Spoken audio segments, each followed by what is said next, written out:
দেখেন, আমার বিশ্লেষণ ক্ষমতা খুব বেশি ভালো না, ঠিক আছে, বাট কিছু জিনিস আপনাদের সামনে আনতে চাই। যে কোনো সময় বাংলাদেশে আওয়ামী লীগ মাঠে নামবে এবং তাদেরকে মাঠে নামানো হবে। কেন জানেন? এই মুহূর্তে যে বিভাজন তৈরি হয়েছে, সেই বিভাজনে ক্ষমতায় টিকে থাকতে হলে, আগামী নির্বাচনে পাশ করতে হলে অনেক দল আছে বিএনপি ছাড়া যাদের আসলে পেশি শক্তি নাই।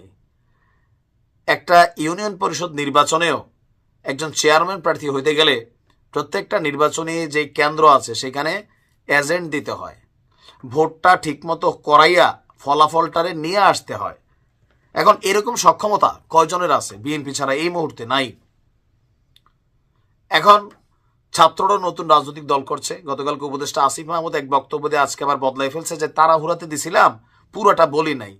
কালকে বললো যারা আওয়ামী লীগের অন্যায় করে নাই, অপরাধ করে নাই, তারা নির্বাচনে আসতে পারবে। আজকে সে বলতেছে আমি আসলে পুরোটা খুইলা বলতে পারি নাই, মেইন কথা হচ্ছে আমি আওয়ামী লীগের নির্বাচনে চাই না, আওয়ামী লীগের নামও নিশ্চিহ্ন করে দিতে হবে। আচ্ছা, যদি স্থানীয় সরকার নির্বাচনটা আগে হয় তাহলে মাঠ পর্যায়ে আওয়ামী লীগ, যুবলীগ, ছাত্রলীগ এদের কিন্তু ডাক পড়বে। লোকালি আওয়ামী লীগের সময় শুধুমাত্র নির্বাচন আসলে বিএনপি এবং জামাতের নেতাদের দাম বাড়তো, কর্মীদের দাম বাড়তো। আমি আমার লোকাল এরিয়াতে দেখছি যে আওয়ামী লীগের নেতার পাশে জামাতের নেতা বসে আছে। আওয়ামী লীগের নেতার সাথে বিএনপির নেতাকর্মীদের সখ্যতা ছিল।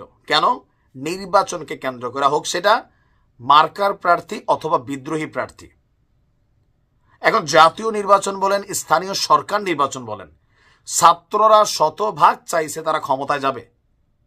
আসিফ যেমন এখন মন্ত্রী পর্যায়ে ঘুরতেছে, তার চিন্তা আমি আগামী তো মন্ত্রী হব। নাহিদও চিন্তা করতেছে মন্ত্রী হব। বিএনপি দেখতেছে আমরাও মন্ত্রী হব। জামাত বলতেছে এইবারই চান্স। হেফাজত চরমনায় সবাই চান্স খুঁজতেছে। এখন এই চান্সের মধ্যে বাংলাদেশে সর্ববৃহৎ একটা শক্তি আওয়ামী লীগ। এই শক্তিটা এখন মাটির নিচে হান্দায় আছে, বাট তাদেরকে ডাকলে কিন্তু তারা বের হয়ে আসবে। কারণ লোকালি অনেক জায়গায় আওয়ামী লীগের নেতাকর্মীরা বিপদে আছে। আবার বিএনপিও সবার সাথে গণহারে মিশামিশি করতেছে না।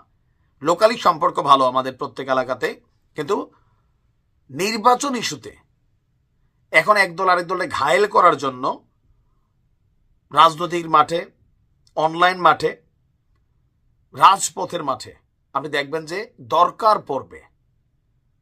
আবার এটা বিএনপি ডাক দিক, জামাতের তারা ডাক দিক, বৈষম্য বিরোধীরা ডাক দিক, যারাই ডাক দিক, ইতিমধ্যে কি অভিযোগ আছে না যে বৈষম্য বিরোধীরা বাংলাদেশের বিভিন্ন জায়গায় যে কমিটিগুলা করছে, এখানে ছাত্রলীগের অনুপ্রবেশ ঘটছে, জামাতের মধ্যে আওয়ামী লীগের অনুপ্রবেশ ঘটছে, বিএনপির মধ্যে আওয়ামী লীগের অনুপ্রবেশ ঘটছে। বাকি আছে কোথাও?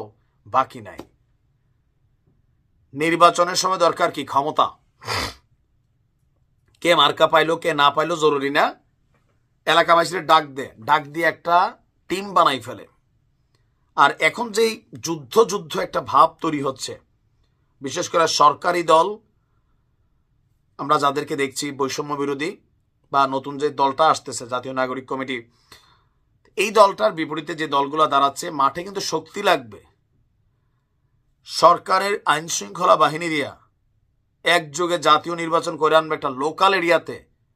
এই মুহূর্তে ডক্টর ইউনূস সরকার জীবনও পারবে না, সম্ভব না। আপনি এখন আওয়ামী লীগরে গণহারে জেলে পুরাচ্ছেন, মাঠে কিন্তু বিএনপি জামাত খুল্লা আছে। আর এখন যে মপ টপ করতেছে যাদেরকে দেখতেছেন তারা কি আওয়ামী লীগ? নো। তো তাদের সামনে তো সেনাবাহিনী অসহায় আমরা দেখছি, 32-এ দেখে নাই? তো নির্বাচনের সময় সবাই তো চাবে ভাই, আর আমাদের পুলিশ আইন শৃঙ্খলা বাহিনী যারা আছে ভাই, নিজের জীবন বাঁচানো ফরজ। এই অস্থিতিশীল পরিবেশ আওয়ামী লীগকে মাঠে নামার জন্য চান্স দিবে, দাম বাড়বে, ডাক পড়বে। আপনি দেখেন নির্বাচনটার সময় আপনার লোকাল এরিয়াতে আসলে কি ঘটবে আমি জানি না। কারণ ক্ষমতা বড় অদ্ভুত জিনিস। শেখ হাসিনা ক্ষমতার জন্য অনেক কিছু করছেন, এখনো ক্ষমতায় যাওয়ার জন্য আমরা অনেক কিছু দেখা শুরু হয়ে গেছে। ভালো থাকুন।